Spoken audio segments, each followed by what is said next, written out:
Welcome to the Squad Show. I'm Sam Ekstrom. Today, we've got stocking stuffers. I'm Reggie Wilson, Carol 11 Sports Director. And Vikings, you have 24 hours to respond to what the Spurs did last night. Fight Wemby. Julia Daniels, Carol 11 Sports Reporter. Max Brosmer, this is your shot. Every time a backup quarterback starts a game on Christmas Day, an angel gets their wings. Skol! It's the Viking Squad. Everything Minnesota Vikings every week. Breaking down all the big hits and game-changing plays from the land of 10,000 lakes. The way only the Locked On Podcast Network can. It's time to gear up. The Viking Squad Show starts now.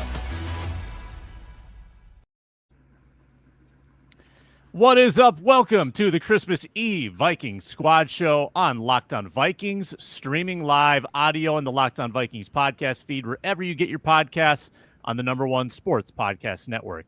We're so glad you joined us today. Happy holidays and Merry Christmas to everybody. You met our Care 11 crew, Julia Daniels, Reggie Wilson, along with Ron Johnson, and I'm Sam Ekstrom. Today's show is brought to you by PrizePicks. Download the PrizePicks app today. Use code LOCKEDONNFL to get $50 in lineups after you play your first $5 lineup. Vikings football tomorrow at the bank against the Detroit Lions. We talk about Max Brosmer getting the start. What's at stake for Max in his second career start? What's the path to a Vikings upset with their rookie backup quarterback? And has there been an official changing of the guard in the NFC North with the likely division champion Chicago Bears? Also, Pro Bowl snubs for the Vikings. 0 a goose egg Pro Bowlers got elected yesterday. We start with the news from yesterday that J.J. McCarthy has a mild or minor hairline fracture in his hand. He is out tomorrow. Don't know what it means for Week 18. Could be the end of his season. 4th injury in 2 years that has cost him time on the field. So we turn the page to Max Brosmer. And Reggie Wilson, this is what a chance at redemption for Max Brosmer. Ron and I talked about it yesterday. His last name became a verb. He Brosmered hard in the Seattle game. The folly of him falling and flipping the ball to Ernest Jones for a touchdown will live in infamy. But he gets another chance. There's a redemptive arc to this. What is at stake for Max Brosmer on Christmas? I actually never want to see that interception again. It is like so cringe, like at the point where it's like butt fumble levels, Nathan Peterman levels. Like you never want to go full Peterman. So I don't want to see it again.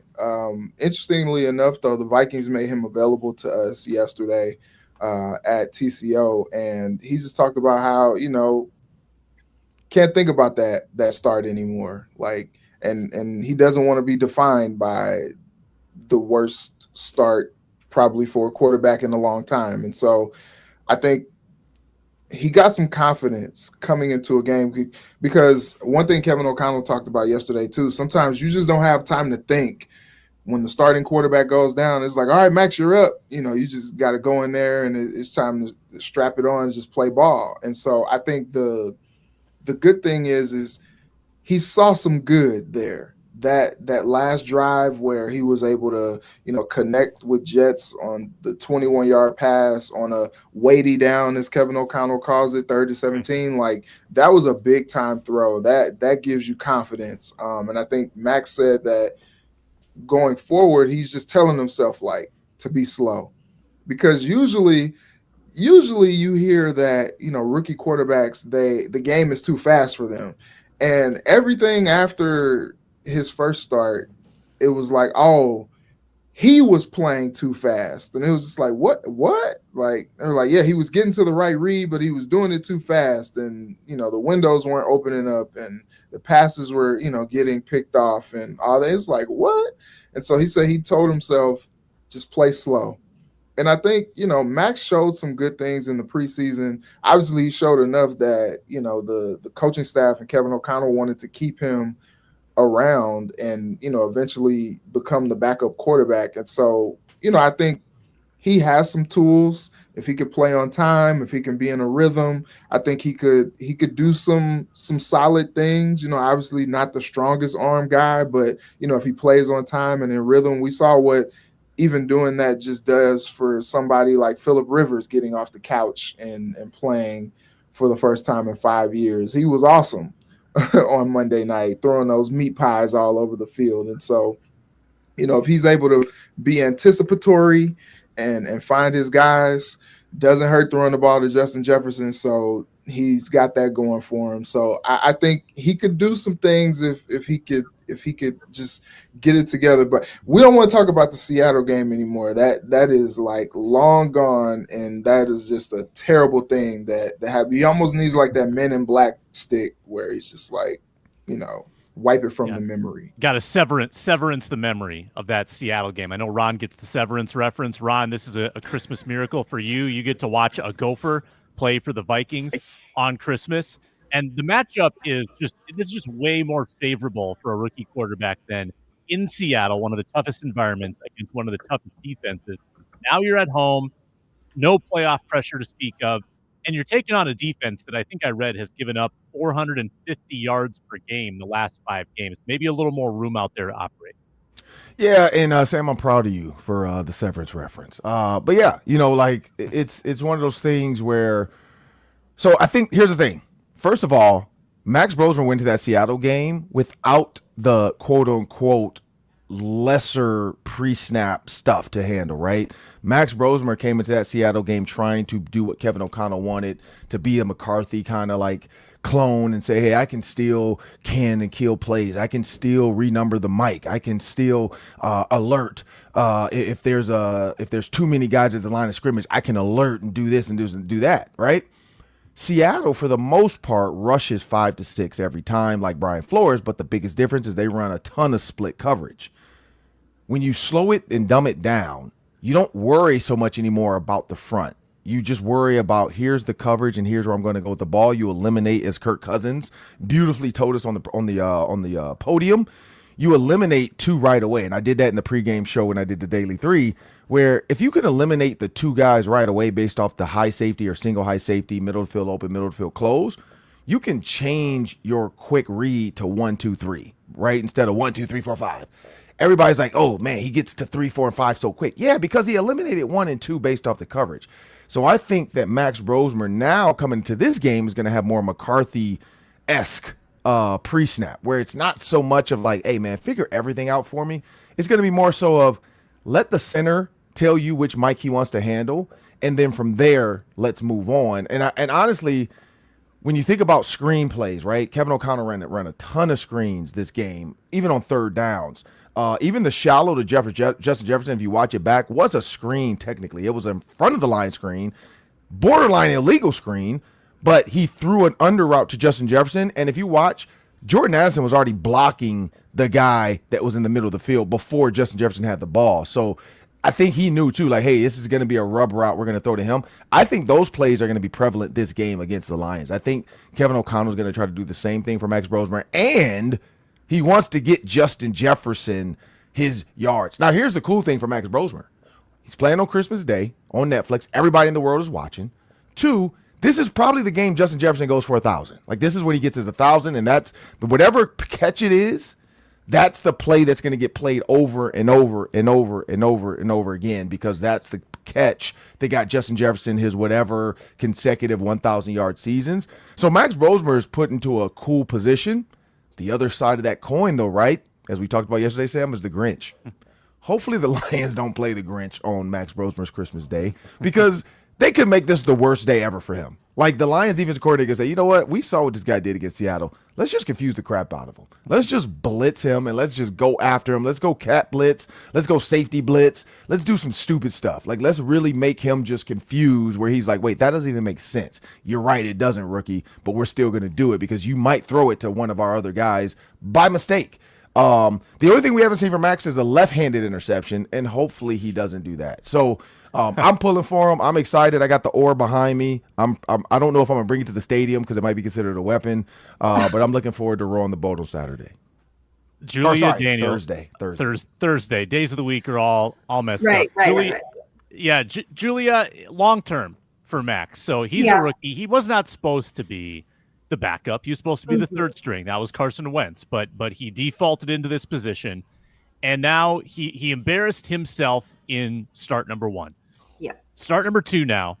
What is he playing for? Like, is he playing for an opportunity to be the 2 next year? Is he playing for his roster life next year? I mean, what is at stake for the man Max Brosmer long term with the Vikings? I mean, he's playing for his career tomorrow, basically. Like you said, he's just kind of defined all the odds to be in the spot that he's in right now.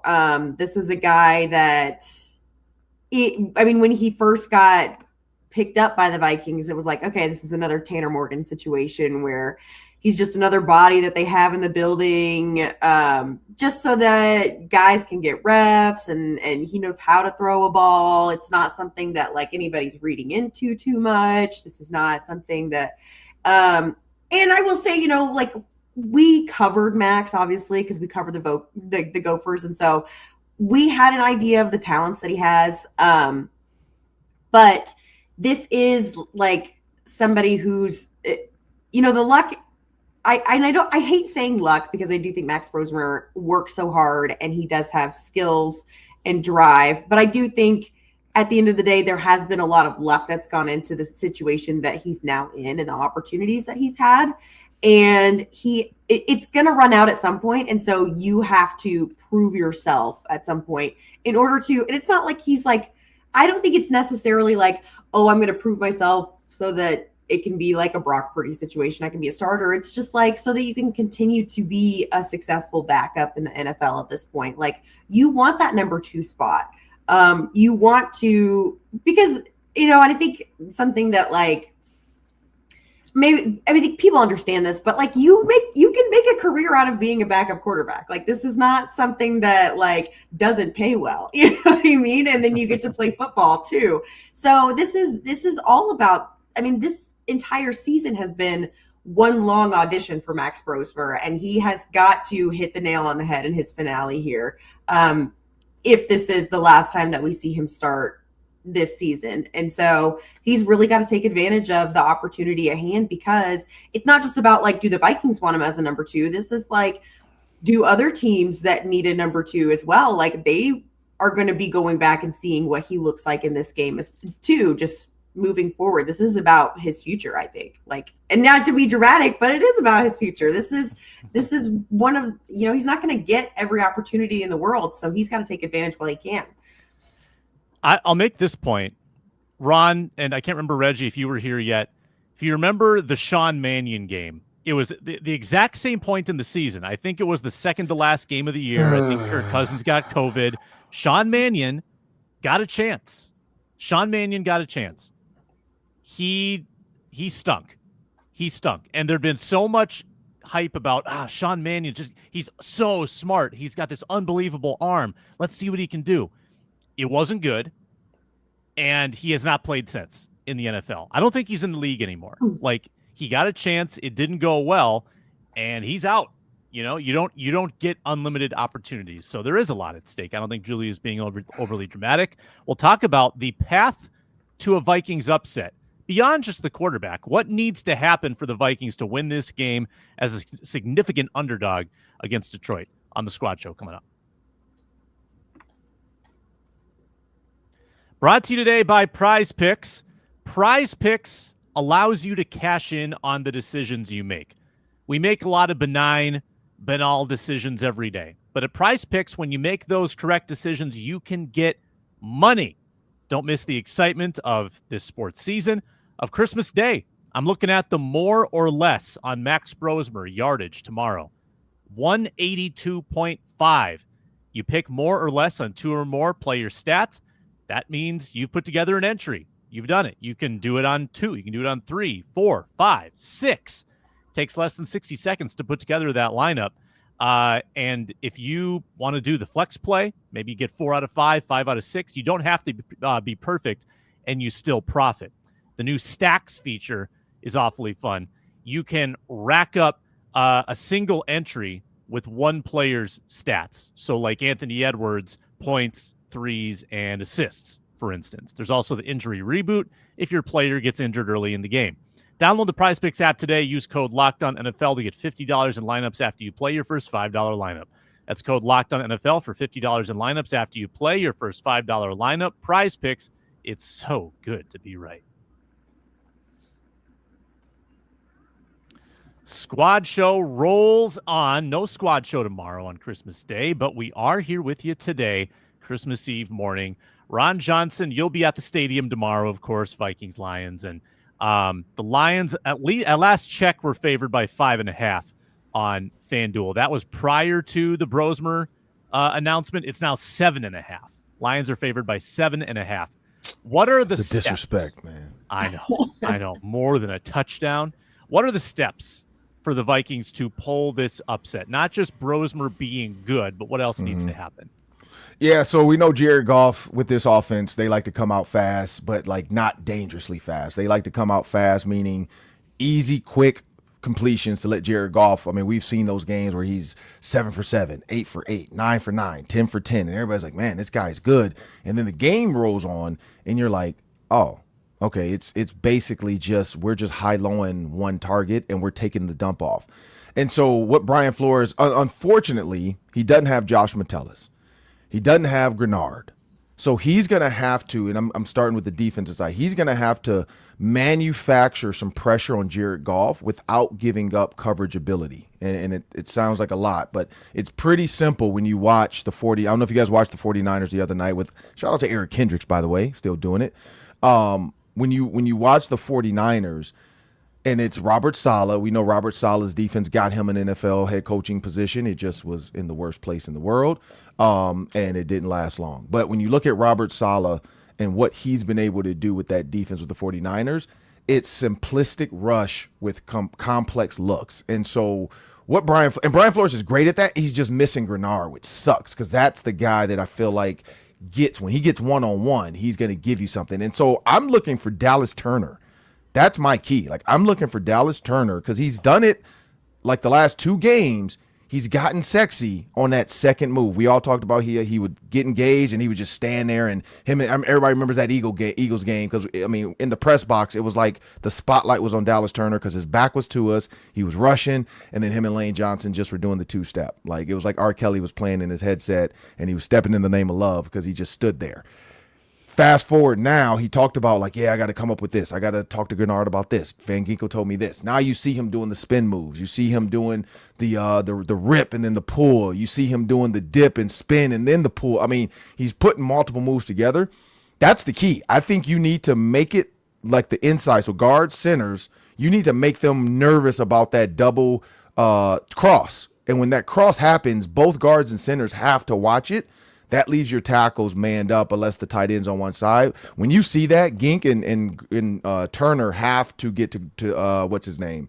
Goff. And that's my key. Like, I think that's because, like, the offensive wise, I feel like the run game has been okay and pretty good, but we'll see what these running backs, you know, what their availability is tomorrow because it's a short turn for running backs to play on a Thursday. But the simple underneath passes, the quick stuff that he was doing with J.J. McCarthy, I think he's going to do it even more with Max Brosmer. So I feel like the offense should be okay. And the fact that they're going to force the ball to J.J. and the ball in his hands in open space is pretty, like, dynamic. I think it comes down to the defense. It comes down to the defense. Those defensive ends, when they have man coverage, they have to make Jared Goff nervous because I see a lot of Detroit fans that hate Jared Goff when he's nervous because that's the Jared Goff they think sucks. And I think that's where Brian Flores can take over. They sacked Goff 5 times the last time they faced each other, Julia. Injury report peak as well. Obviously, you're already missing Grenard. You're missing Metellus. Offensively, Hawkinson hasn't practiced. Kelly hasn't practiced. Mason hasn't practiced. So you're going to be undermanned. And then Brian O'Neill as well. He's been limited. Same with Aaron Jones. You're going to be undermanned in this game. Detroit has everything to lose. You can eliminate them. They are going to come with a kitchen sink at you kind of urgency. So how do you stop that? I think Ron hit the nail on the head there.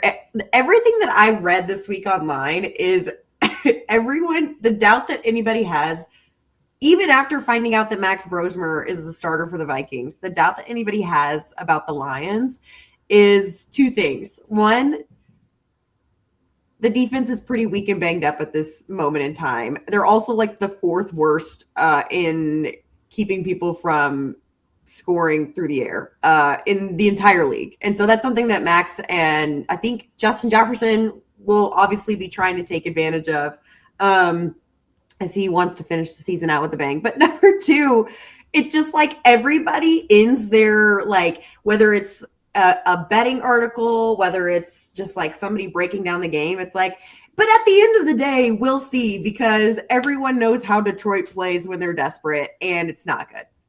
It's not good. Things are on the line. They freak out.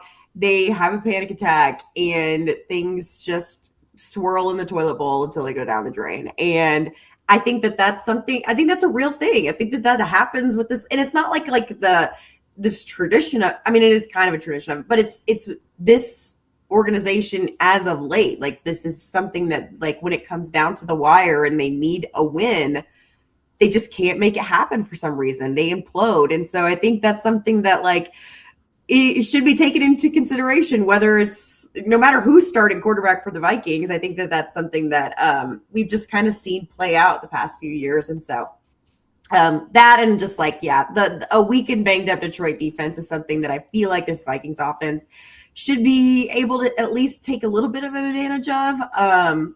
But I think more so it's just like Detroit really knows how to wet the bed at times like these. Reggie, your thoughts? Okay, so I feel like I called it before the season that the Lions were going to take a step back. We got to go back to the archives, but You did. We were talking about how the coordinators were all leaving, and you were like, something's not going to be right this year. Ben Johnson leaves, and is going really well for him in Chicago with Caleb Williams. Caleb Williams, we were talking about it yesterday, just uncorked that thing and then put his hands in his hand warmers, like, as soon as he threw the ball. Like, that was, and then after he saw the touchdown, took his hands out and did the ice, like, that was cold. No pun intended. I thought that was awesome. But, you know, a lot of people have been complaining about Jared Goff. Like, Jared Goff has been who Jared Goff is for the entirety of his career once he got with Sean McVay on to now. Like, he's not necessarily statuesque, but he's not a guy who's going to extend plays. And I think I saw some Lions fans like, yeah, like, we need a quarterback who knows how to extend plays. And it's like, yeah, like, cool. You know, in theory, quarterbacks who can extend plays do better. But, like, I was just at the stadium last year, and they got the Jared Goff chant going. Like, vibes were good. But here's the thing. I feel like the rent finally came due. Kirby Joseph taking out all those kneecaps. Now his kneecap is taken off. Ooh, the karma angle. Yeah. I feel like they kind of sold their soul, you know, like they had a couple good seasons of just elite ball, you know, ever since Dan Campbell last year said, I'll see you in 2 weeks to Kevin O'Connell. Like, it just went downhill. It went downhill. It was, I think I saw RC, Ryan Clark said, like, you better win when you're supposed to. And they had the NFC Championship game insights in hand a couple years ago, and they messed it up. They had a chance to go to the Super Bowl. They messed it up. Then last year, Washington, Team of Destiny, they sucked this year. But last year, they were just riding it all the way to the NFC Championship. And it's like, okay, you just got a good team on a good day, and they got you. But I remember when they lost in that playoff game last year, I was just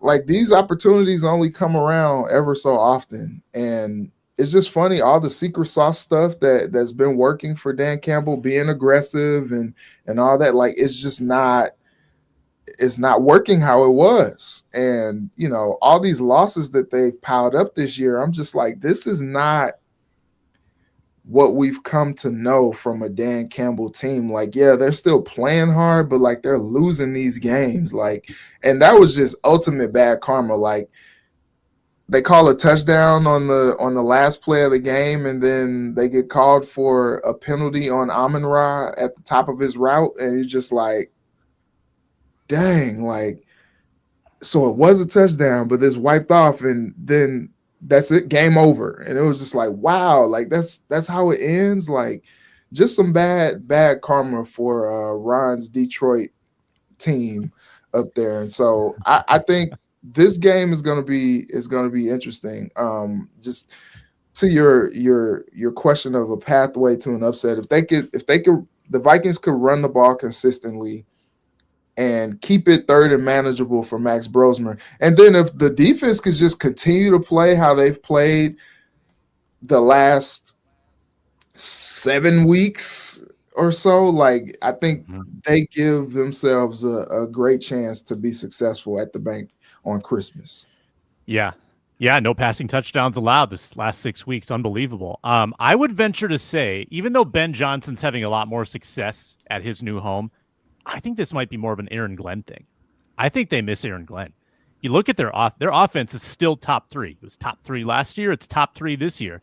It's the defense that has backslid. And last year's defense was way more banged up, I think, and they still found a way to get some results.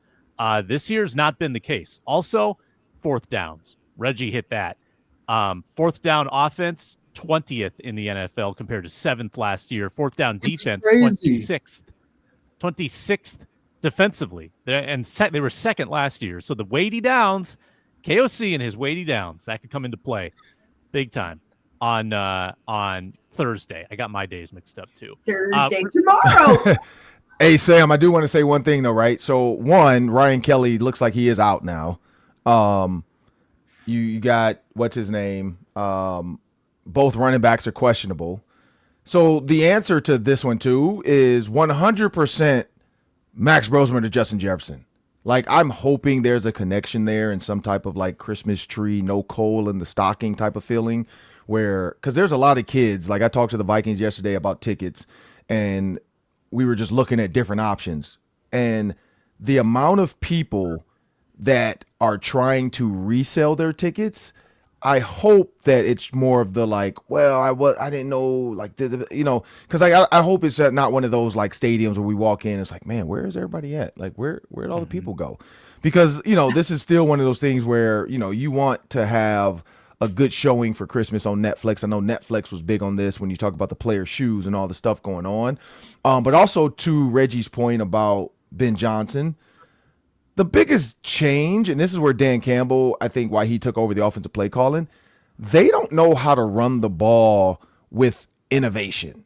Like, Ben Johnson runs the ball with innovation. When you think about the zoom screens, the Zorro screen, or sorry, zoom motions, the Zorro motions, the whip return motions, like, he does a lot of stuff that makes you think this is some type of pass, and it's just a run. Like, he also does the little quick toss in front where it'll be a running back coming or a receiver coming. It's a pass, but it's a run. Like, I wish that was out when I played, because, oh man, I could have had a bunch of those. Like, but those were considered runs because they were behind the line of scrimmage. But now a quarterback can catch it and just toss it forward, and that's a run. But it's still a pass for the quarterback, and those don't go into the passing yards. It goes into the yak. But that's the biggest difference. The Bears have like a top 3 or top 2 rushing offense, which Caleb Williams is pretty much playing the same as he did last year. He just has a run game now. So he doesn't have to stretch it on 3rd and 7, 3rd and 8. He's always in like 3rd 2, 3rd and 3. Like, he has manageable third downs. And I think that's the other key to this is, like, Dan Campbell's third downs right now, or second downs, they're weird. Like, it's almost like he's trying to get innovative, but he doesn't really know how. I saw a GIF or a meme, I don't know which one it was, of the coach from The Water Boy. And it was Dan Campbell though, but they were saying this is Dan Campbell without Ben Johnson. It was the coach from He's The Water having a Boy. nervous breakdown with Yeah, like when he didn't have his play caller anymore, he's like, oh, what do I do? I got to steal some plays. I got to do, like that is kind of Dan Campbell. He's kind of like, what do I do now? Oh, let me kick a field. No, I don't want to kick a field goal. Let me go for it. 4th and 10. Let's go for it. Like, like he does some of the dumbest stuff, and it's like it was his bravado, the bite the kneecaps. That was he lived on that. But you can live on that when you're in 4th and 2, 4th and 1, because Ben Johnson's putting you in 3rd and 3. Now you're in 3rd and 7. you end up in 4th and 4. It doesn't say go for it. It says kick the field goal, but he doesn't know that because I don't think he knows what analytics are. Like, I don't think seriously, it's not a joke. Like, I really don't think he knows. Like, I think he's like just a frat boy that's like, okay, let's throw a beer back. Let's do this. Like 4th and 4. Right? What? Coach, we're at the 30. Let's just kick the field goal. So I'm hoping he does some dumb stuff like that. I'm hoping like 4th and 7 from the 40 or the 30, he decides to go for it just because he feels like he has to. Like, it's gonna be Ron, you're to your point. The vibes are not great either. No, they had an offense the last several years where they figured out how to maximize Jahmyr Gibbs and David Montgomery. And I don't know if you saw, but Montgomery is posting these cryptic Instagram stories where he's just his jersey. Jersey and pads were just like at the top of the locker, and people were just like, "What does it mean? What does it mean?" And then you kind of look at his usage, and you're like, "Oh, like it's not the same." Like they've been heavy Jahmyr Gibbs, and Gibbs has been playing really well, but the kind of the secret sauce to them was just like, "Oh man, like you might get this thunder and lightning like combination." They haven't captured that same essence. That being said, Christmas Day can come and all of a sudden, like they can run all over the Vikings somehow, because the last game they did bottle them up. This game, they're coming off a game where they were letting Tyrone Tracy and Devin Singletary run all over them. So, it could change up, but they haven't been the same running team as they have been in the past that really set up some of those explosives, as Kevin O'Connell would say. Yeah, not as complimentary. Go ahead. They're just not like – I remember asking – I think I asked TJ Hawkinson when they played Detroit earlier this year. I was like, how do you prepare for the aggressiveness that Detroit is known for? And I feel like that tone that they used to set like right when games would start has just kind of dwindled this year. It's not something where people are like, oh, Detroit's coming. Now it's less so like – strategic aggression and more so just like out of hand in a way, where you see guys getting fines and getting like fights are happening and things like that. But it's not so much just like smash mouth football that's like, you're like, oh, this is good football. They're just a very aggressive team. This is what they do. That's not something that I like at this point in the season would go into a pregame scrum and ask a player right now when Detroit's coming to town. It's no longer a, how do you meet the aggression that Detroit brings? It's just not. I don't think that's who they are much anymore. I think that in that sense, like the light has faded a little bit in terms of like, because I just remember like last year and the year before that, I was like any Detroit game, like you wanted to watch Detroit play because it was so entertaining, and it's just not really that this year. I don't know if that's just me or. No, to your point, Julia, I remember last year they went into San Francisco and they were depleted, and Dan Campbell was like, "Yeah, that's fine. Let's, we're just gonna go do it." And they went in there and they took it to the Niners in their house, and it was like, okay, this is the identity of a Dan Campbell football team. Like they're gonna go in. It doesn't matter who they're down, what's going on in their locker room. They're gonna come out here and they're gonna punch you in the mouth, and that's not the same thing this year. But Sam, here's the one thing too, a nerdy stat for you. Last year in the NFL, third downs, the Lions had the best to go, meaning they had the least amount of yards of every other team to go on third down on an average. This year, it's 7 yards to go on third down on an average, which that's way too much for a team that doesn't really run the ball as much. Also, the gap between third down and then yardage gained was an average of 1 yard left on fourth down. So that's why they were that team. This year, their average is almost 2.5 yards. So it is. I mean, it sounds like that's only like a yard and a half. 4th and 3 and 4th and 1 is a huge difference in the NFL. And I think that's what's going on right now too, is Dan Campbell in his mind was used to that team from last year, and he's trying to like implement it this year, and it doesn't work when you're not making your third downs favorable. Like he doesn't understand how to make his first and second downs really aggressive and really successful. And then third down, he's trying to get it back and he's not getting it back. And then on fourth down, he's like, screw this. This is what I'm about. I'm going for it. And he's a guy I think that's reading his own headlines. I ask this question when we come back from break. Has the baton officially been passed to the Bears in the NFC North, or is it anybody's ball game for these next few years? We talk about that next on the Squad Show. Quick break.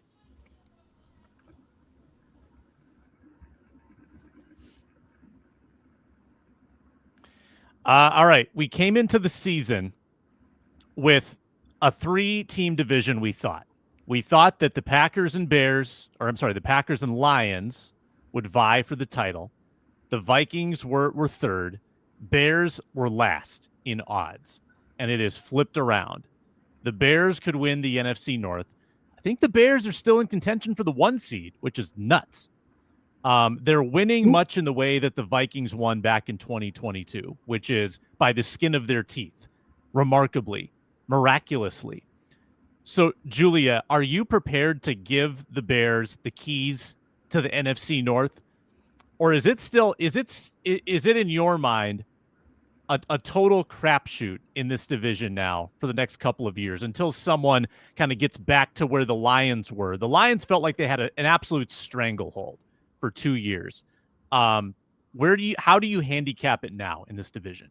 No, I don't think. I think it is so similar to 2022. We talk about this all the time, which would tell us that no, the Bears do not have a handle on this division. I think it's, would you say a crapshoot? I think it is a crapshoot. I think it is going to be a year-to-year thing, which is that's how you want your division to be anyways. You want it to be anybody's ball game. And I think it's like nobody is there's no team in the division, the Vikings included, that I'm just like, wow, they're just like a gauntlet compared to anybody else around here. I think the Bears, I don't believe in the Bears yet. I just don't. I think even if they were to go far in the postseason, which I don't think that they will, I still don't believe in the Bears. It's not something, especially when you have a first-year head coach, you don't know how sustainable whatever it is that they built. But that's also how the NFL works. I mean, unless you have, like a Tom Brady on your team. But that's completely different. This is not the case. This is not the case here. It's just there's nothing about the Bears that you're like, yes, this is something that, while Caleb Williams, obviously a great quarterback, this is his first real breakout year. So it's not like you're going to sit there and until you see somebody do something consistently over and over again, that's when you start to have faith and trust in them. But there's nothing about the Bears that I'm like, absolutely, this is like 100% sustainable and unstoppable. And this is why they should be kings of the North for years to come. No, none of that. There's nothing convincing me of that. I think every team has something fresh and something new about them. And I think it's almost like everybody's sort of in an adjustment period in a way. And so, no, I'm not ready to give the Bears that title in any way, shape, or form. I think it's going to be at least 2 or 3 years from now of successful football that then I would start to say, okay, the Bears got something going here. Yeah, Reg, I could quite easily see the Lions recapturing the division next year. I think the Packers are still really good. I think it is anyone's division.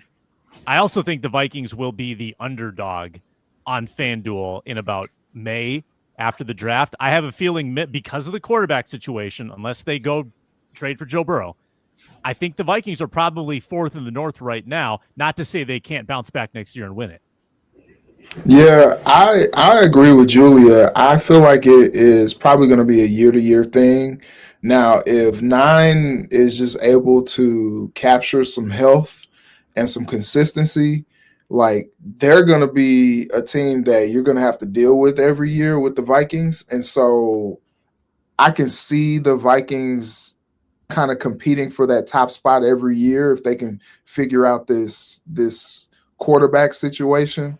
Kevin O'Connell called it a bummer because he felt like, with JJ McCarthy's development, they're kind of he was turning a corner and really starting to learn some things that they would talk about earlier in the season, and he could call it back and really kind of diagnose it better as things have gone on. And it is tough. Like, you get the footwork stuff and mechanical stuff out of there, and it's funny, like McCarthy's been pretty accurate with the football, and so I think that's been something that it's like, man, if you stop preaching this overcoaching and fundamentals and your feet and your eyes and all that stuff and just let them play ball, I wonder if they're in a different situation right now. Because you mentioned the Sean Mannion thing. I was in Green Bay. I had COVID. I was supposed to be at that game. Kirk Cousins had COVID. I had COVID. I was watching from the hotel room, watching Sean Mannion stink it up. But in that game, they actually still had a chance to make the playoffs. And once they lost that game, it was over. And you look at this Vikings team, if they win at least one of two, or maybe the Ravens and the Bears game, you're talking about a team that is still competing for a playoff spot at this point in time. And now it's the exact same situation. Max Brosmer as Sean Mannion against a division rival, that time Green Bay, this time Detroit. And so I know it's an aside, but I think with the Bears, I kind of look at them kind of like the Commanders last year. Like they struck fire at the right time. They're winning some games. And this is just how this year is going. But you got to see that consistency. But, I mean, Ryan Poles, proven prophetic maybe, at his introductory press conference, he said, we're going to take the North and we're going to never give it back. Prove it, Ryan, for the next 5 years. Then I will deem you correct. Ron, is Spice Adams going to be gloating for the next 5 years? Are the Bears going to own the North? I'm skeptical. I don't know about the next 5 years, but I do think the next 3, when you look at the contracts of the offensive line, right? So they bring in Joe Thuney, and I think that's the biggest thing. When you improve the offense, Ben Johnson did exactly what the Lions did, which is make the offensive line really, really good, really, really strong, really, really stout, smart as well. They brought in 2 new offensive linemen, guards particularly, well, can't say that word. But they brought those guys in to really shore up that pocket presence for, what's his name, Caleb Williams. Because here's the thing about Caleb Williams. Last year, 87% or whatever, 87 passer rating, 89 this year. 6 interceptions last year, 6 interceptions this year. 41 last year. This year, he's on pace. He's at 3,400 yards. So he is going to have a similar season to last year. The biggest difference, and I go back to it, is the run game. The run game is sustainable. Like if you can run the ball, you can be really good for a long time. If you think about Belichick, right? Guys like Lawrence Maroney, those names don't really ring bells, but those were names that got them to the Super Bowl. Those were the names that got them 18-0 because they still were able to run the ball. Now, yes, they did get Randy Moss. They did have, all these other weapons, but it was primarily like the offensive line for the Patriots was really good. And the run game was solid, not great, solid. It was able to keep Tom Brady from not having to throw the ball 80 times a game. And I think that's where the Bears are at. They're like, look, we're going to be the bully. We're going to be the team that's going to come out here and put pressure on you, but we're going to make it easier on our quarterback. When you look at Caleb Williams on first and second down, I think that's where he's improved the most. Sorry. Because when you think about the ability to get the ball to DJ Moore quick, the ability to and who did they go get, Sam? Your guy, Colston Loveland. Like Colston Loveland has made it very, very, very, very, very, very, very, very, very, very, very sexy for his quarterback. Now, we have a tight end.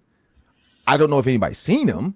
I saw a couple milk cartons with his face on it, but like that's the other key. Like literally, the Lions had Laporta. They had 2 running backs. They had a really good offensive line. It's the same. Like Ben Johnson took Antoine Randall and said, "Hey, work with my pass guys. Here's what we're gonna do. You're the pass game coordinator. Defensively, this is what I want you to do. You can bend, but don't break, because their defense is not good. I mean, they turned the ball over a crap ton. Like they had 31 takes this year. Crazy. That's the other big key. But they're still like 24th in like a lot of metrics, like run, total yards, points. Like they're not a great defense. That's like, and this is similar to the Lions. They just run the ball. So one, that bleeds the clock. And then it allows Caleb Williams every once in a while to be special, like Reggie said. He put his like that throw and then putting his hands in his thing. One, he had been doing that the whole game though. If you go back and watch, he kept doing that because it was cold out. So like that's. But of course, like like all TV stuff, when you catch that moment, let's ride that horse till it's dead. And but he had been doing that all game. He had been making throws and hurting putting his hands because it was freezing. And somebody said, I forgot the hand warmer thing he had in there, but there's these electric hand warmers now that like are battery powered, which my wife has 2 of them. They are awesome. Best thing ever. They're way better than those little shaky things. Like they hook into stuff and then you can just hold your hands against it. So, but anyway, he was great. And the coverage, like it was split coverage. He knew they were in quarters. And just like Mina Kimes said, shout out to Mina Kimes for calling this out before, because a lot of people don't understand quarters. You can take the top off. Sick of that argument. He realized it was split coverage, quarters to one side, man in the other. Who also got that coverage, Sam? Max Brosmer against the Seahawks. But we didn't run the right. But we didn't run the right play. Like you got to run the right play. And Ben Johnson ran the right play. He ran a deep post with DJ Moore. There's the other quarters guys are sucked up by the tight ends. There's nobody backside because the front side quarters defender is worried about the comeback. It was great. It was a great play call. And Caleb Williams now put that in the Louvre, as the Bears fans would say. Coach JB said you can't beat quarters with a post. I'm not saying names. I'm not saying names. I know Mina Kimes said you could take the top off, and I know you can because I scored my longest touchdown in my college history against Indiana against quarters. It was an 82-yard post because the safety bit on the tight end, and there's nobody covering that middle quarter now because he jumped it. That's because the outside guy stayed back, and now it's a foot race, which I'm not the fastest, but if you give me a head start, I'm going to outrun you to the end zone. So my longest touchdown against Indiana was quarters coverage, deep post against Antoine Randall. By the way, Randall probably remembered that and said, let's do this with the Bears. Alabama is actively scouting that video. Julia actually is sending them in the video right now, so they have that on tape. They're like, all right, okay, this Indiana defense susceptible to the deep post against quarters. We saw Ron Johnson do it back in 2000. Signetti still doing it. By the way, is Ryan Williams out or what is going on with him? I don't know. Like he's got a week. But I don't know. Well, I didn't see, he hasn't done much. So that's why I was wondering. No, I don't think he's hurt. He just hasn't done much. Yeah, he's hurt. He's had a sophomore slump this season. Because I was looking for like sexy plays and all this stuff, and then you see like number 17 pop up. I'm like, where's Ryan Williams at? So yeah. Christmas Eve episode concludes with our biggest Vikings Pro Bowl snub and bold predictions for Thursday.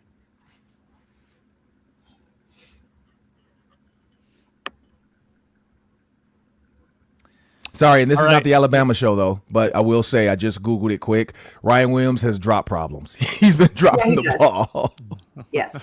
So, yes, because they just said, and I said the guy's number. I don't know his name, number 17. It's a picture of number 17, and it says, Alabama has found a solution to Williams' problems in dropping the ball.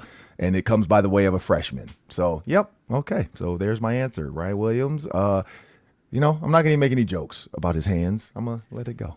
I mean, we can't make jokes on a Vikings show. The Vikings receivers can't hang on to the ball either. Nope. No one made the Pro Bowl. Nobody made the Pro Bowl. Who was the biggest? And I have something to say about it.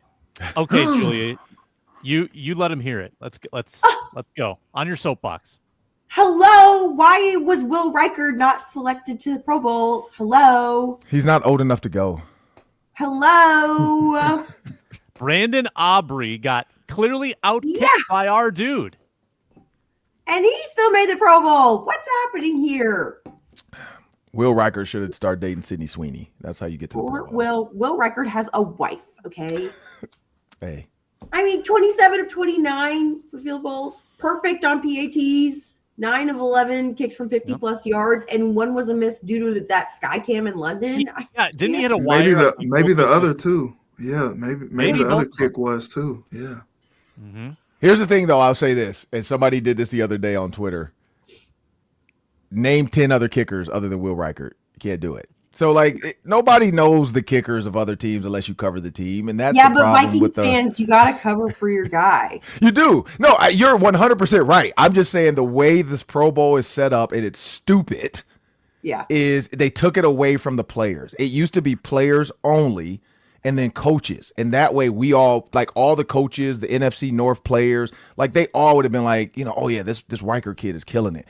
The fans don't know what real Riker. It's like whatever fan base is going to have the most votes, then you got the player vote, then you got, it's such a popularity contest. Other than Justin Jefferson, like his stats killed him this year. Am I a sicko if I can name 10 kickers? Yeah, you are a little bit. Okay. I mean, Young Wei Koo, trying to think who else. You picked him first out of all the kickers because I like his name. it's memorable. Like, of course it is, Ron. Of course it is. All right, let's do this. Name 10 kickers. Ready? And you can't name other than Reichert. Ready, set, go. Other than Reichert. Okay. Chase McLaughlin, Matt Gay, Harrison Mevis, Nick Folk. Went with Mevis there. Blake Groupie, Charlie Smith, Brandon McManus. Dang it! Now with the pressure on, with the money where his mouth. How many is that? How many was that? That's more than I could name. That's 7. That's 7. Yeah. Okay, hold on. Wait a minute. Zane Gonzalez, because he does the hair thing. There's Eddie one Pinheiro. that I know, but I only know it because of Pinheiro. the jokes I keep seeing on social media. Let's see. Who else? Fitzgerald in Carolina. Fitzgerald. Ryan Fitzgerald. Yeah. Yeah, Ryan Fitzgerald in Carolina. That's 10. That's 10. Bam. You didn't even say Harrison Butker. Wow. Who is that? No, the one that sticks out in my mind, and the Vikings played him, but it was the joke. Exactly. Who is that? Right. Cameron Dicker. Dicker the kicker. Oh yeah, Dicker the kicker. Yeah. Dicker the kicker. Yeah. But yeah, Reggie, you got me there but see, yeah, you're a sicko. Like nobody unless sorry. So I'll say like, prop bet sickos, they know the kickers because they love to take those field goal prop bets. People with gambling problems, Jake Bates with the Lions. But that's the problem is like, I know the NFC North guys because we play them. I know Cameron Dicker because of his name and Young Wei Koo because I love the name. Is he still with the Falcons, by the way? No, he got cut by the Giants. Okay. I feel like he has bounced around a lot. See, I don't even know if he's a kicker. I just know his name is Young Wei Koo, But he's going to be with Lil Wayne next week. Like, he's coming out for the Super Bowl halftime show. Young Wei Koo. Oh, I didn't even say my guy, Evan McPherson in Cincinnati. I was waiting for that. Oh, yeah. But it's a popularity contest. It's a vote thing. Talking about the snub, though, Justin Jefferson wasn't snubbed. I hate to say it. Like, you look at the names that made it, like JSN, there's no way you can put Justin Jefferson only, and even like George Pickens. Like, George Pickens deserves it. Like, it's a tough year for NFC receivers because it's so many good ones, but it's a bad year. I think, what does Justin Jefferson have? 2 touchdowns? Yeah. Like, that if he had made it, that would have like hit the airwaves. Like, they would have crushed the Pro Bowl voters if they put Justin Jefferson, because him and Jamar Chase didn't make it either, right? Or did he make it? No, he did for the AFC. I didn't look at the AFC name. Jamar Chase made it. Okay, well, but he had a better year though. He did. He still had a good year, a decent year. But yeah, Justin Jefferson 2 touchdowns. Like, blame JJ McCarthy, Kevin O'Connell, and Max Brosmer. Like, yeah, that's who you blame. You can't, But I will say Will Riker definitely was snubbed. Like, every commentator talked about how cold-blooded he is as a kicker. Nobody knows him though. Like, he's a babyface assassin. Like, nobody knows him. No. Jake Elliott for the Eagles too. That's a good one. Reggie's gonna wake up at 3 a.m. and go. I know, I feel like one of those commercials, like State Farm commercial. Will Lutz. Honey. That's who I was thinking of. Will Lutz in Denver. Yes. He's gonna wake up. Matt Prater. Oh, okay. Yeah. I'm okay. Yes. Okay. Yes. Cairo Santos. Oh, okay. Yes. Why couldn't I think of Cairo? Okay. That's like a Vikings commercial though. Like, it'll be like a no-name kicker for the Vikings, and they kick it and miss wide right, and then like all the Vikings fans wake up in a cold sweat, like, whoa, okay, we still have Will Riker. We have Will Riker. Like, tonight, Reggie, you will be visited by 3 ghosts of kickers past. Oh haunting your no. dreams. Who was the Vikings kicker with the Seahawks? Why am I drawing a blank on his name? Blair Walsh? Blair Walsh. Start lifting too much weights. Yep. Yeah, Blair Walsh. Start. Oh, Carlson. I didn't mention Carlson. He's Oh from the yeah, Vikings. Daniel Carlson. We cut him too soon. You got half the league now, Reg. All right, you're cool. good. I'm good. You established your authority as the kickers. expert. I will Name 10 say, long snappers though. Name 10 long snappers. Absolutely not. I will say, Eric Wilson, Jalen Redmond probably had a chance. I saw Micah Parsons got selected, so he's not going to go, obviously. So maybe one of those two guys get in. Eric Wilson, and you're right. The problem with Jalen Redmond though, Reggie, same thing. Nobody knows him. Like exactly, yeah. Like But Eric he's Wilson's bald, been in the though. league for a while, so he might have a chance. But yeah, Jalen Redmond, nobody knows. It's so hard when you're that defensive lineman, you're not a first round, second round pick, because then if he was a first, second round pick with these stats, he'd be in the Pro Bowl. I guarantee it, because they would have been talking about him this whole time. Like the Vikings draft, look at how they drafted so great. Well, they picked up a great free agent. Like why not give him that credit? Yeah, somebody posted one of those quadrant charts. It was like the higher you are, the more run stops you have, the further over, the more pressures you have. And Redmond, it's like he was Redmond, way in front of Cameron everybody. Hayward, Byron Murphy, Leonard Williams, Jordan Davis. I mean, he's with the elites this season, having an elite season. And just wasn't a first round pick. Yeah. Yep. Vikings should lock him up right now to an extension.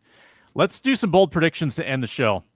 I've got a little stocking here. Oh, okay. Look, Santa left a scroll, a Christmas scroll. What did he write here? It says, oh my goodness. Well, first of all, we got some little snowman friends on the front, but on the back it says Max B 3 TDs. 3 touchdowns. Now, you might think that D in TD is an O, 3 turnovers. That might also be right. I think Santa was covering his bases there. He was hedging his bets. So if it's 3 turnovers, he was right. If it's 3 touchdowns, he was right. That's the bold prediction, courtesy of Santa Claus. What's Ron got there? Ron's got a stocking. It's my stocking, yeah. And ours are sexy, glittery. Yeah, it's delicate looking stocking. Yeah, it's nice. You know, it's old school. It's like what they got when, you know, back in the I think the 1800s or 1900s, like earlier, like really nice old school, like Aunt Mammy Renaissance stock. Yeah, but it's got our letters on it for everybody in the house. So yeah, but let me know it's my turn. Sorry. You go ahead. Since you've got the stocking, you got the sock. Let's keep this rolling. I forgot to bring the prop. I was like, oh yeah, I still have it sitting out there. So,